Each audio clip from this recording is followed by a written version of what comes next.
لله والسلام على الذين اصطفى أما بعد أعوذ بالله من الشيطان الرجيم بسم الله الرحمن الرحيم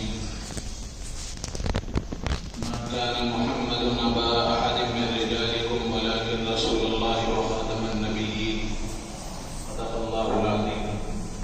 وقال النبي صلى الله عليه وسلم أنا خاتم النبيين لا نبي بعدي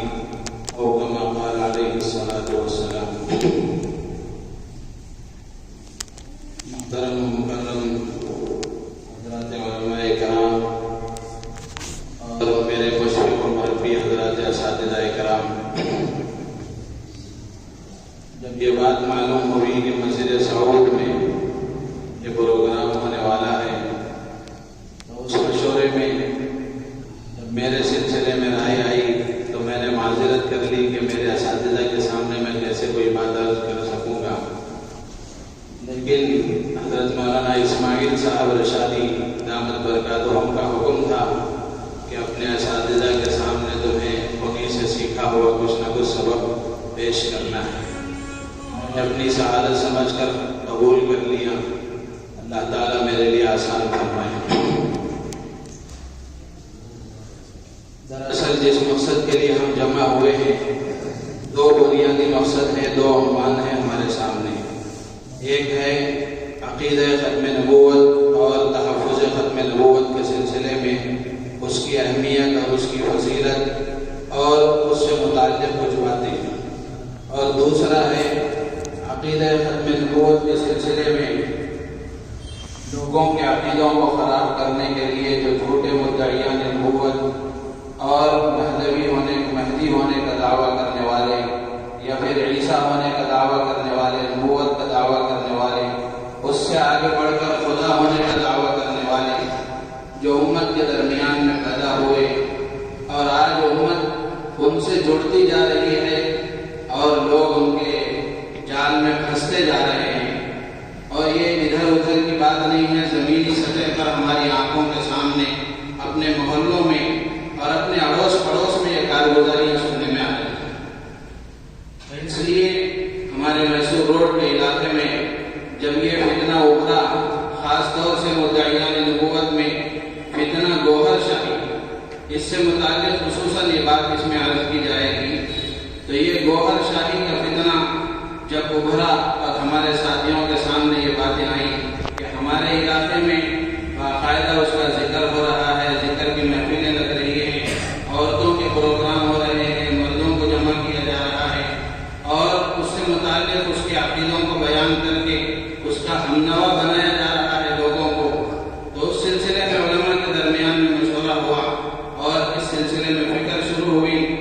کہ کسی نہ کسی طریقے سے اس سلسلے میں کچھ کوشش کی جائے اور تحفظ ختم نبوت کے سلسلے میں کوشش کر کے اللہ کے نبی علیہ الصلوۃ والسلام کی شفاعت کا ہم بھی اپنے آپ کو مستحق بنائیں اور لوگوں کو اس سلسلے میں واقف کرایا جائے.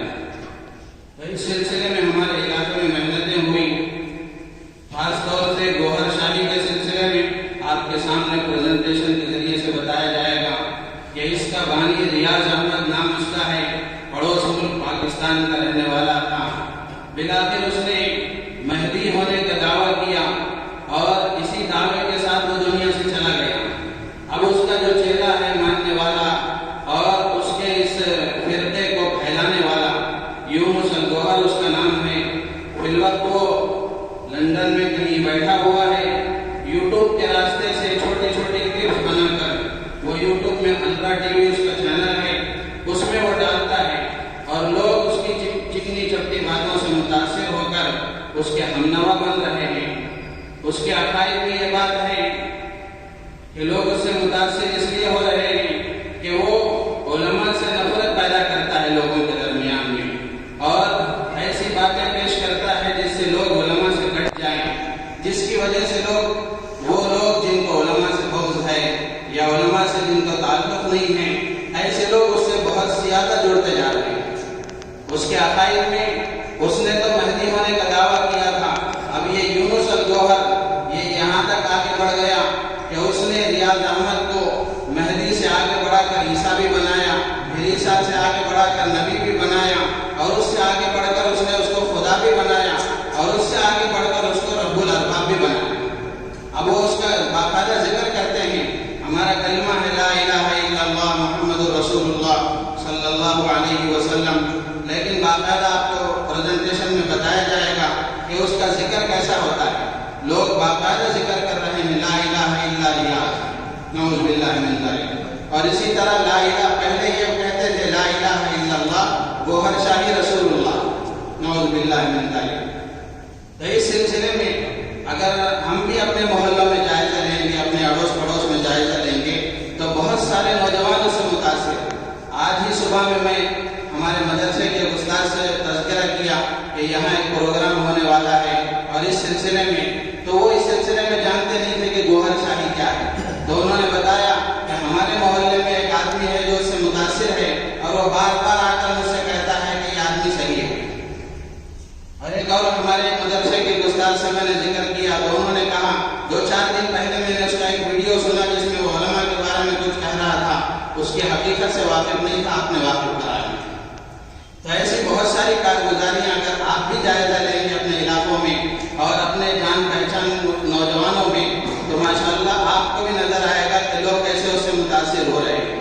تو اس لیے یہ پروگرام رکھا گیا۔ اللہ تعالیٰ حضرات کے جمع ہونے کو قبول فرمائے۔ یہ دیکھنے کے بعد ہماری ذمہ داری یہ ہے کہ ہم اس سے اچھی طرح واقف ہوں، اور اپنے علاقوں میں جو ائمہ ہیں وہ اپنے علاقوں میں جو نوجوان ہیں ان سے قربت حاصل کریں، ان کو اپنے قریب کریں۔ جب آپ نوجوانوں سے قریب ہوں گے تو آپ کو پتہ چلے گا کہ نوجوانوں میں کیا کیا ذہن بن رہا ہے، وہ کس سے متاثر ہو رہے ہیں، کیسے کیسے وہ ذہنیت کے حامل ہو رہے ہیں۔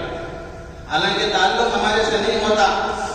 نماز بھی پڑھ رہا ہے، مسجد کو بھی آ رہا ہے، لیکن اس کے باوجود ذہنیت اس کی تبدیل ہو رہی ہے۔ ایسے بہت سارے نوجوان آپ کو ملیں گے۔